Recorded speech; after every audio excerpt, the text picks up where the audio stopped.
Hey, what's going on, everybody? Ryan Newple here, Knup Sports Show, episode 222. Thanks so much for joining. We really appreciate it. We love to talk to sports leaders and really introduce you to awesome companies in the sports business world that are doing awesome things. And we have another great guest today that I'm going to introduce you to, and we'll share a little bit about what they're doing. But first off, a little bit of housekeeping. So we have the Canadian Gaming Summit. Canadian Gaming Summit's June 18th to 20th. If you guys are going to this event, make sure to send me a quick message. If you do not have tickets, use New Partner VIP and you can get a little discount on your tickets. SBC events are amazing. SBC partnered with or acquired Canadian Gaming Summit, so this should be a good one up in Toronto. All right, that's a little bit of housekeeping. Let's dive right into our guest. I'm excited to hear from her and hear what all is going on with this company. Let's bring on Tina Provost of 5-Star Fans. Tina, how are you? Hey, good. How are you? And a friend. Tina and I a have friend my assistant, Theo Provost, here. Awesome. How you doing, Theo? So. Great. Hey, Theo, what's going on? Hi. Welcome to the show. Well, Tina, thank you for joining me. I really appreciate it. I know we meant to connect back last month at SBC. Didn't make that happen, but excited to connect now. So how you been? Yeah, same. Good. We're good. It's summer in Ohio, so it's super nice out. We've done a lot of meetings outside, but we're good. Yeah, sorry we didn't connect in New York, but here we are. We made it. Meetings outside. I'm in Orlando, Florida, and I think right now a meeting outside would be miserable. It's so hot in Florida. No, thank you. But it is that good time of year in the Midwest. I'm originally from Illinois, so I know the small time frame of like good weather that you get there, right? Yeah, we're near ending it because then it's going to get scorching hot here in a few weeks. But it's good. Awesome. Well, cool. Well, Tina, give us a little background of yourself before we dive into your company and what all you have going on there. Tell us a little bit about yourself and kind of your career path leading up to 5-Star Fans. Of course. Yeah. I was a Division I athlete from Ohio State University. My business partner and I were cheerleaders at OSU. So we were living on the sidelines, just in all seasons, all sports. We were super engaged. And for the past 20 or so years, I've still been part of athletics in some capacity. Obviously started as a cheerleader and an athlete at OSU, but then after I graduated, stayed highly engaged on several boards, alumni societies, did some fundraising for scholarship.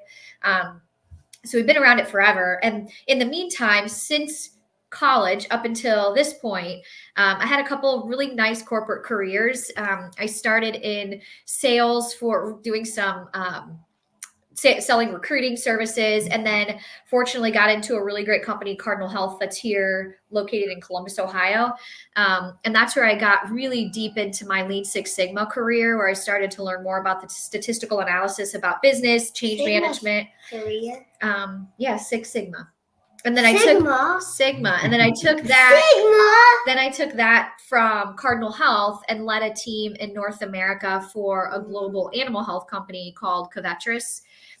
And that was amazing too. Lean Six Sigma, a lot of change management, but the majority of it all really boils down to people and getting people to be motivated to take information and do something with it. And then just as NIL became a whole thing in college athletics nearly 3 years ago, couple friends, one of them is now my business partner, we started to talk about, hey, I wonder, could we get back into sports? We love it. It's given us so much in our life. And so Jennifer and I, we quit our jobs a year and a half ago and started the company and launched our 5-Star Fans MVP last summer in July. So we're almost at our 1-year anniversary or birthday. Wow. Congrats. Yeah. And congrats. You're the first person on this show that I can relate to through Six Sigma. I actually am a Six Sigma black belt from my previous job. So sweet. That's one world I don't ever talk about anymore, but it's like, you said that. I'm like, yes, I know what you're talking about. Yeah. Well, I mean, gosh, we should probably do a whole other segment on that because it's super fun. And although it seems like very engineering and like super statistical, it's a lot of fun. And I'm not a technical person by nature, but the methodology, it's awesome. And I use it today. I mean, in the startup world, it's crazy. Yeah, it certainly helps bridge that gap as, going from corporate to entrepreneurship and business owning and startups. There's definitely a lot of those principles that you can carry on. So like you said, definitely a topic maybe we can attack in the future. Yeah. Today, we want to focus on 5-Star Fans and what all you have going on with that company. So give us the high level, just the quick pitch of what 5-Star Fans is and who it's serving. Okay. We are a sports tech company that happens to be able to pay athletes. So we've gamified this experience where college sports fans can crowdsource athletes to a university. And in the meantime, these athletes are capitalizing financially off of their recruiting journey. So how it works, which is what you're getting to right now, fans will purchase likes within the product. So that internal currency, they send those likes to players to go to a specific school. So I might say, Ryan, I want you to play for Michigan. So I'm going to give likes in your Michigan bucket. And other fans might say, no, we want you at Alabama. No, we want you at Ohio State. No, we want you at Tennessee. And so that kind of competitive gamified experience goes on throughout your recruiting journey. Once you finally enroll in whatever university you choose, all 100% of the dollars in that school's bucket goes to Ryan in the form of an NIL deal. So that's where the NIL layers in. It's a small part of the business model, but we still exist in that space. Wow, what happens to the unused funds or the other schools, the unfortunate schools that don't get selected? Yeah, it is unfortunate, but they still get some fortune out of it.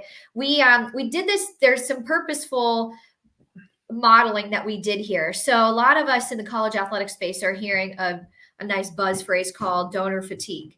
And right now, athletic departments, collectives, groups, sponsorships, donors, people are competing for the same buckets of money, and we can't sustain that long term. And we knew that. And as non-revenue generating female athletes, we also understand sustainability of the revenue generating sports is highly critical to allow our sports to still exist. And so to answer your question, to go back to that, what happens with let's say you chose Ohio State, smart choice, but you didn't go to Penn State. And let's say the Penn State fans still generated $70,000 to try to get Ryan to go there. Well, we take that $70,000 and we profit share it back with Penn State.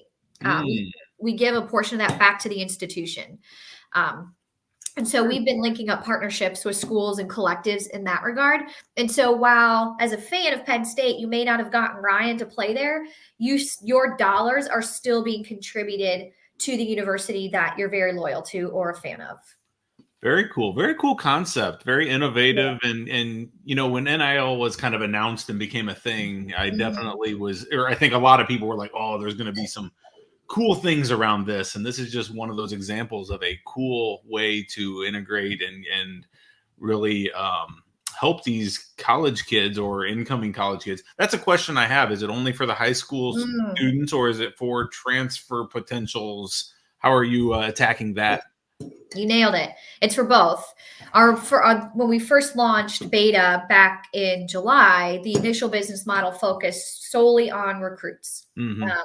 Recruits coming into university have a ton of offers.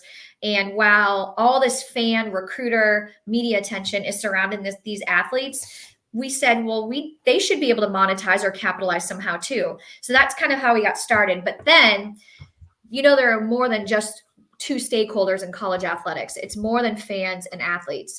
There are coaches, recruiters, institutions, administrators, and we have to hear and listen to all of those stakeholders so we can change with the industry.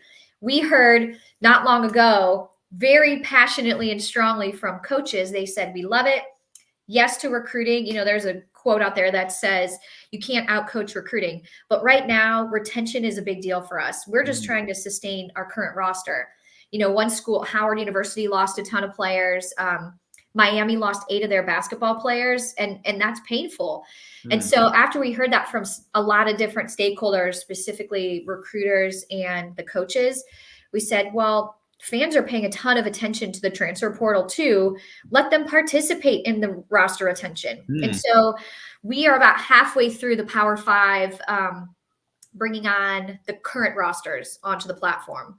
So now fans can they can go to a recruit and say, I want you to come to Tennessee, or they can say, hey, current Tennessee player, we need you to stay. So they're going to do the same process where they get currency and then send those likes to players they want to keep at the school. Wow.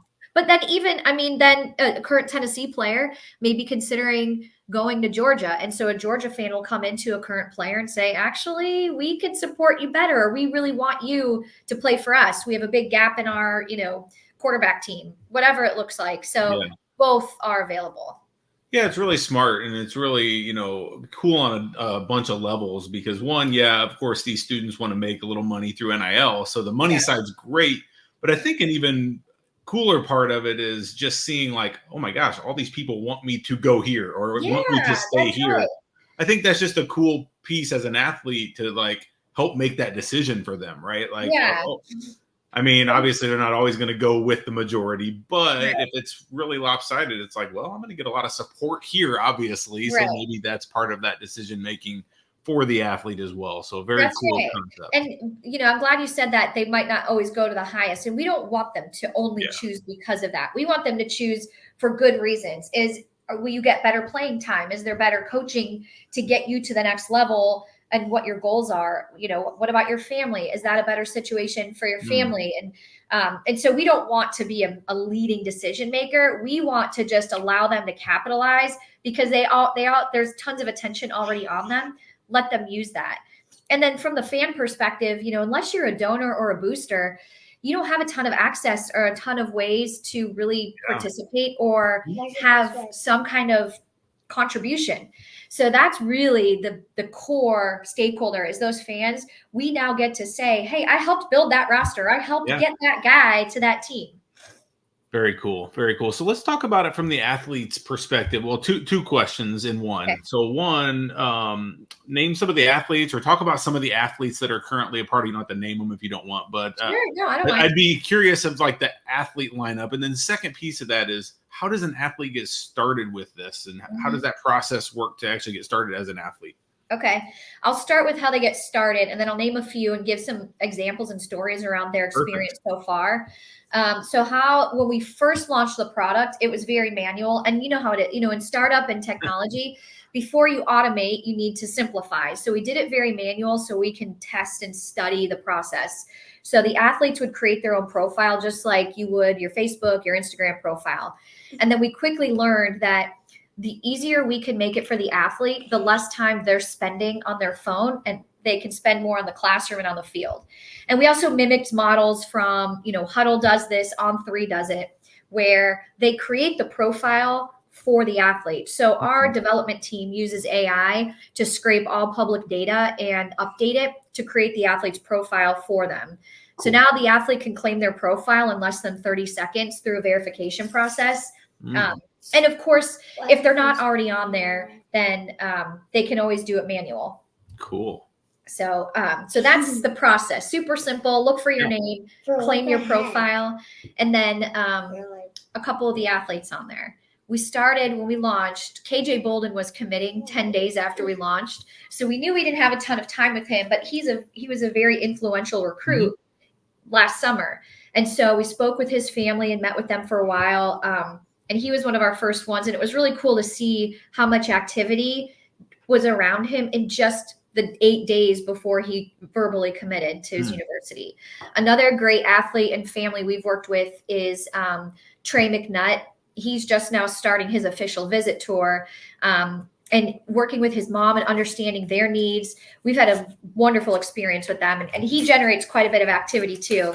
And then another one is Devin Sanchez. They're out of Texas, and he's committed to Ohio State, and they've been a wonderful family too that really helps us from a parent perspective. They're kind of managing their kids' journey right now, and so we've been able to gain quite a bit from them.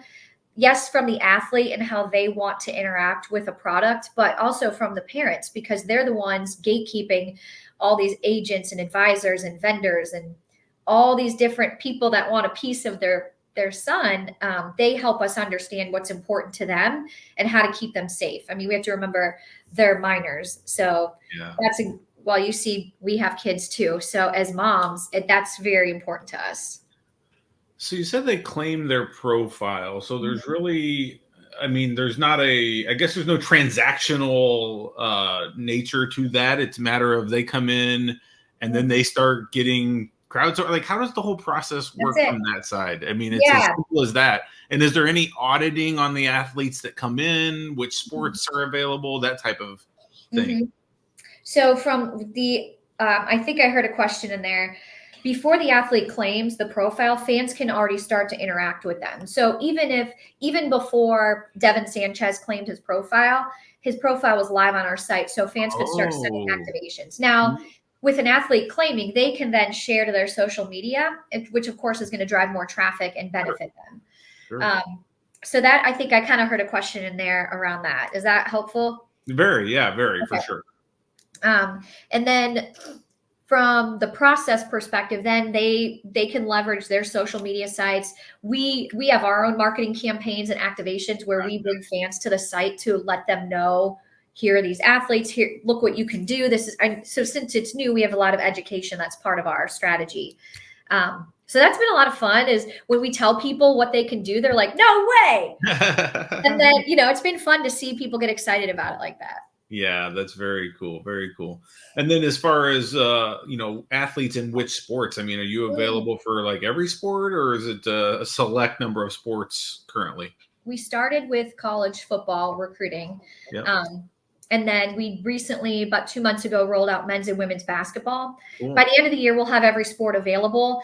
What's difficult, though, is outside of men's football, men's basketball, and women's basketball, the data is not great. And so for our AI team to scrape information about recruits, it's not as easy, and it's just not out there. Yeah. So what will happen is we'll still offer those sports. So a gymnast can come on, and maybe her profile isn't automatically created by us, but she can do her own. Yeah. And that is 100. We love to do that. But as you're probably assuming, and everybody listening, of the 182 million college sports fans in the United States, 156 million are college football. So we had to start where the energy is. And then we'll keep rolling in more sports. And as we build out our long-term vision, there are other industries and other leagues that we'll get into where we can allow a crowdsourcing methodology that fans can start to participate in. Wow.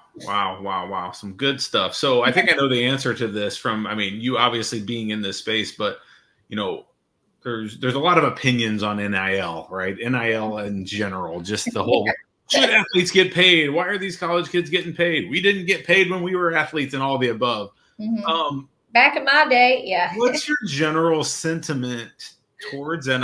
I mean, obviously you're in business around NIL, so you're going to like it. But I guess after talking to kids and talking to families and talking to all of the above, you're really close to the whole space. Yeah. I don't know. Just give us some insight on the space, I guess, from your perspective. Okay. A couple things. This is, we could probably have a whole other episode around this one. First of all, athletes being able to get paid is a good thing. Excuse me, Theo, I need to be seen on the camera. So you can stay, but you need to stay to the side. Thank you. Love you. But what people think, what people are seeing right now are the big flashy stories, and athletes getting offered $3 million to move from one school to another, or they get Lamborghinis. And that is a very small percentage of what NIL actually is. Back when I cheered and when I was in school, back in my day, we didn't get paid, and, of course, minimal scholarship, but athletes couldn't even have a job. They couldn't do summer camps outside of their season. They couldn't go to the Olympics and then come back and finish their education and play the sport. Yep. So NIL has so many other components that are highly beneficial to a student athlete than just somebody making tons of money and tons of fame. And so I think my perspective there is, before you start to judge it, you got to learn a little bit more. But it's so complex. And I'm going to say this, I'm going to get on a tiny bit of a tangent because it's relevant. The industry is changing rapidly, and it is a deep, huge, complex space, college sports.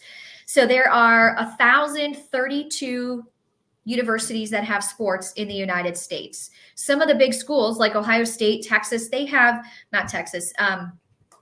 Ohio State has 36 sports. The NFL only has 32 teams. So when you think about the complexity of college athletics compared to like the NFL, it is so much greater than that. And as we go through change and people have their opinions, you're allowed to, you should have an opinion. I also would encourage people to educate and keep reading and keep listening. We're all trying to change this ship together, and it is scary. We don't know what to expect, but if we keep learning as a unit versus trying to compete with each other within the space, I think we're going to be okay. But you're never going to get everyone to love it, and that's the reality of life, and that's fine. But it's not going to go away. I can say that confidently. Anything else about, I guess, the future of Five Star Fans that you wanted to touch on? Maybe where you're headed in your journey? Yeah, gosh, I know it seems there's a lot, and I touched a little bit on it. But what's really critical for us is, are we doing it right and taking care of people in the industry? There are too many stakeholders that we don't want to leave out. And sometimes in a startup, it's hard to manage just one, and even like a two-sided market. But our belief system is we have to take care of the entire ecosystem, or we're not going to come out well on the other side of this whole thing as it's continuing to change. And so we're very fortunate we get to do the opening remarks at NACDA this weekend, which is the National Athletic Director Conference. That's a place where we get to hear from even more stakeholders to say, we're struggling here. We do need help with crowdsourcing and fan engagement. And that's where we can, one of the future things that we are building out is this harmonization of data. We're starting to find when we dig into current rosters and university teams, it's not all very cohesive, and fans can't find it in one place. Sure. And so part of our dev team, our CTO strategy is to harmonize that information so we can continue to offer it to institutions and people so they can understand their university and their alumni deeper. Amazing. Awesome. So if fans or athletes want to get started with Five Star Fans, how would they start that journey? Just head to the website easy. Yeah, they would go to 5-starfans.com. Looks like it's on the screen here. And then at the top right corner, you'll say, are you a fan or are you an athlete? And then you'll start your process there. Fan profiles take less than 40 seconds, and the athlete claim process takes less than 30 seconds. Super quick. And you always, we're still learning too. We're a new company. We're not even a year old yet. And so please, you can find me on LinkedIn or Instagram and message me anytime if you have feedback, ideas. We love innovation from the outside, because if we stay in our silo, we're never going to grow. So we would love to hear from anybody. Awesome. I'll make sure to put that link to Five Star Fans out in the show notes, and then we'll tag you in LinkedIn and all the above as well to try to get people connected to you, Tina. Okay. Well, Tina, I don't want to keep you too much longer, but I always like to ask, it sounds like you have a vast knowledge in business. And again, you've experienced a lot with a startup here, and you have some corporate experience and some process experience and all the above. I always like to tap into people like you's minds, and just if you have one piece of advice for maybe an aspiring startup entrepreneur that is trying to get in the game and do something. Love it. Yeah, there you go. See how I use that? They're trying to get into something. Maybe they have a product or a service or an app or something they're trying to do. What would just be one or two pieces of advice you'd have for that individual jumping into this crazy entrepreneurial space? My first piece of advice in general from a business perspective is be yourself. I made a mistake where when I switched gears from being in sales, which is very extroverted, people oriented, to Lean Six Sigma, which is very engineering focused and statistical, I totally had to change and learn a new concept. So I felt like I was in kindergarten again, and I was very intimidated because there were a ton of way smarter people than me. Yeah. And I was not myself for a little bit. I felt like I had to be more serious and stoic and quiet to be successful in the role. And that was wrong. I was wrong. As soon as I was myself again, I found more success in that field because I could talk to people and actually translate complex information around lean and statistical analysis in an everyday sense. So being myself made me more successful than I ever was. So that's more of like a general business startup. I would say, gosh, if you want to start a company, my first question would be why?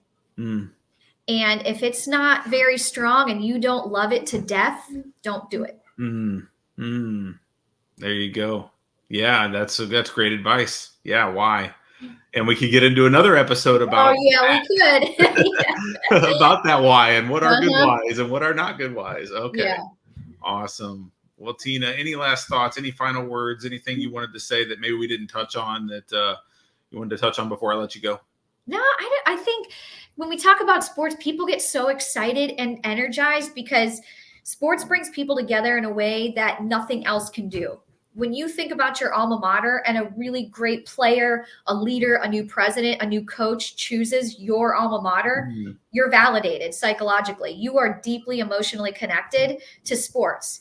And so the more we could talk about it all the time, and it's just fun, and we're really thankful that you chose us to be on one of your episodes and let us get to talk about something that we seriously love deeply. Obviously, so does my kid, or he just likes to interrupt, But I appreciate it a lot. Thank you for having me. Yeah, no, the honor's mine. Thank you for being here, Tina. And I'm looking forward to following the progress of what you guys do. And, I got college athlete as well. I got a sophomore in Yeah. college playing basketball. So they don't talk a lot about NIL at the D2 level, but you never know. There is a little opportunity for some of those athletes. So it's interesting, just an interesting time for college athletes for sure. It is. Yeah. All right. Well, that's I really appreciate it. And again, thank you for being here. And hopefully everybody listening enjoyed that as well. So thank you, Tina. Yeah. Thank you. Good to talk to you. All right. That was Tina Provost of 5-Star Fans, episode 222. Hopefully you enjoyed that. I love the NIL space. I love college athletics. I played college basketball myself back in my day, back before the NIL days and all of the above. But certainly some interesting things happening in that space. And hopefully you enjoyed Tina taking us down her journey with 5-Star Fans, and then some of that business advice at the end. Hopefully some of you can relate to. Be yourself.